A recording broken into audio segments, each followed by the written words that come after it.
կներկայացնեմ Աթաբեկ Խնկոյանի մի քանի ոտանավորներից։ Առաջինը կսկսենք ծիածանից։ Մթին ամպերից եկավ հոր դանձրև,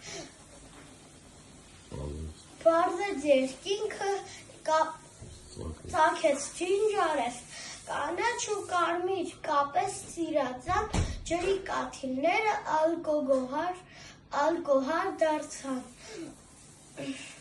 Քամին հանդարտեց էլ չկա փոշի, հողը տաքացավ, ծխեց գոլոշ։ Իսկ հաջորդը գիշեր բանաստեղծությունն է։ Իջնում է գիշեր սարերի ուսին, փայլում է վերից կաթնագույն լուսին, վերից նայում է երկինքը ուրախ, քնած է գյուղը անոք ու խաղաղ։ Հաջորդը բկլիկ ձկնիկն է։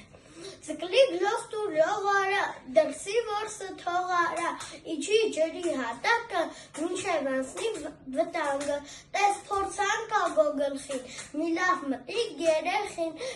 ворդ է խփել իր կարթին, չմոտենաս է տորտին, ինչ չլսեց շկլիկը, ինչ չլսեց բկլիկը, հոպ կուլ տվեց նա որդը, կառքը մնաց կոկորդը։ Հաջորդը մուկն ու կատուն է։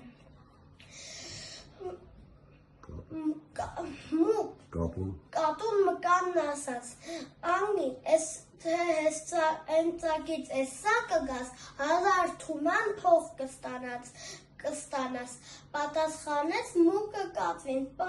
արժանի չեմ մեծ պատվին, ինչքան ճամփեն կարճ, էդքան խարճ, շատ լավ գիտեմ փորից ցավը, պապս է տեսե կատվի լավը։